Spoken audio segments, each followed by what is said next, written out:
There was a certain author that predicted the future. Fyodor Dostoevsky mentioned tolerance will reach such a level that intelligent people will be banned from thinking in order to not offend the imbeciles. Tell a feminist that men are stronger than women, which is a true scientific fact, and you're already cancelled. Sometimes cases can get even extreme. For example, a person might identify as a unicorn, and you tell them that it's impossible because no one can actually biologically be a unicorn. But you're already cancelled, and you're not only cancelled, but you've also hurted someone's feelings as well. So from now on, almost every single platform and corporation decides to accept this delusional, sad behavior, usually rooted from untreated disorders like identity disorders, body dysphoria, and even schizophrenia. Due to the sensitivity and tolerance of this behavior, people will live a lower quality life, and harmful and dangerous behaviors will be justified in order to not offend anyone. Another example on how tolerance can harm people is that some people will have to tolerate people who deny climate change because it might offend them, and also it might impact businesses as they will need to earn money. Tolerance is an important quality, but it must never reach a level where people have to accept everything a person says, even though it's good for them.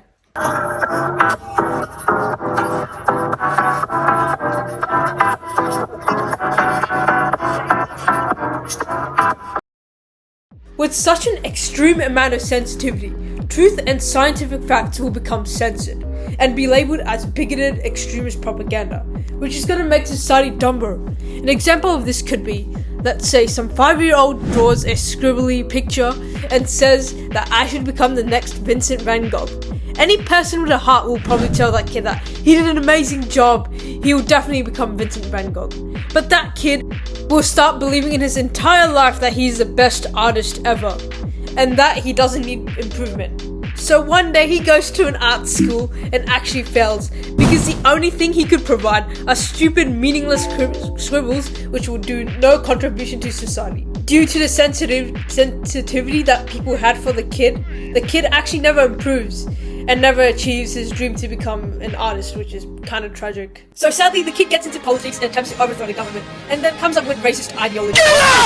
Okay, that was a very rare situation. But I can tell you something more recent. To make things worse, this has been occurring in a lot of health institutions, and people have actually recently, there's been a fat acceptance movement which helps obese people feel better about their weight, even though obesity is an obvious reminder for an early departure from life. This movement has impacted medical institutions negatively, and were forced to censor patients' weight and avoid life-saving conversations, and scarily skip out on preventative care because it's going to be offensive to fat people.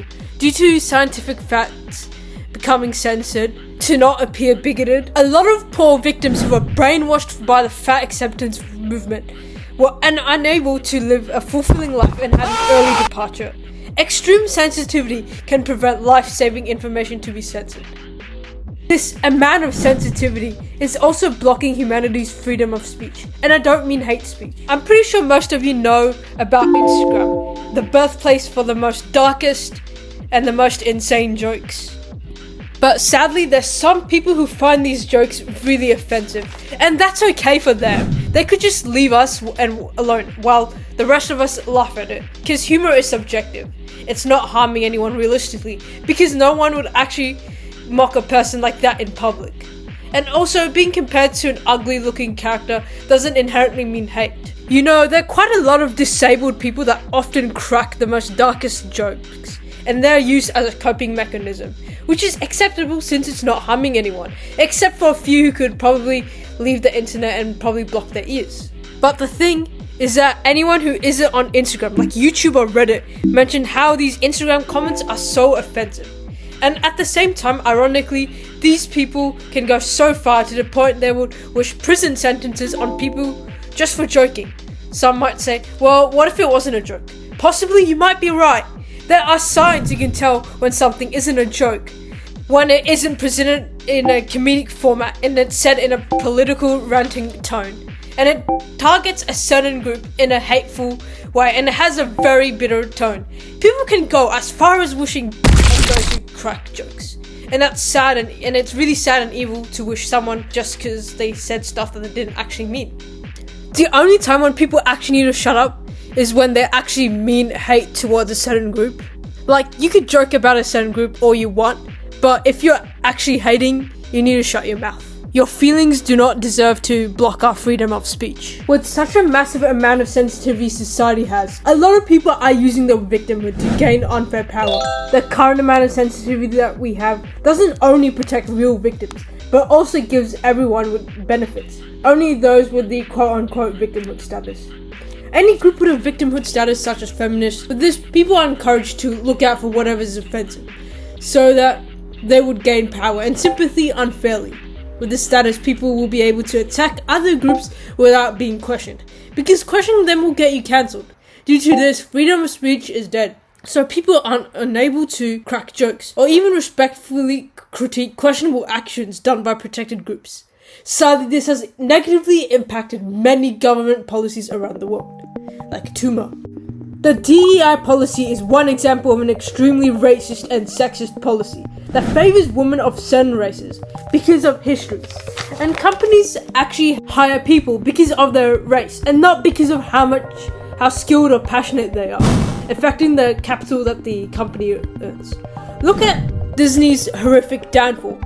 Because of this, victimhood rewards should never exist. Yes, they did suffer a lot, but one's history must never ever define their current status. It's like, how would you say it? It's like saying that a certain race should not exist because they did some extremely racist things in the past. This is just like generalizing an entire group in a serious way is just straight up stupid.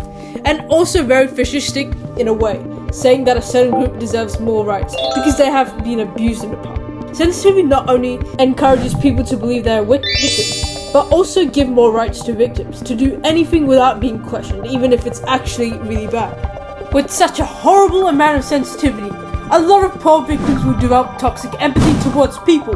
Toxic empathy means when empathy is so excessive to the point where it's harmful to both the victim and other people. With toxic empathy leads to poor choices and shitty behavior.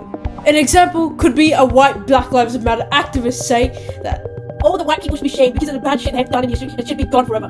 Racial activists express extremism out of empathy for historical events. This is not the only example. Sometimes extremely brainwashed male feminists would say the dumbest shit like, on behalf of all boys, I apologize for this behavior, which sadly is appreciated by a lot of women. And even women do the similar behavior too. Another example of toxic empathy that I previously mentioned is how snowflakes in Instagram would get so offended by dark jokes to the point where they would genuinely wish immediate departure of life on them in a very non-satirical and obvious way. Imagine being banned from joking about a minority group, even if that minority group finds it funny. Or a loved one literally died because they were ashamed of their weight and didn't want to talk to the doctors about this. The same people that used to be oppressed are now belonging to the ultimate superior class, just because they have suffered. This very group of so-called oppressed people must be respected at all costs, and you're prohibited from questioning any of the actions they've done, even if it's wrong. You're gonna get cancelled if you actually do. If you dread to live in a society like this, help society by joining our Discord server.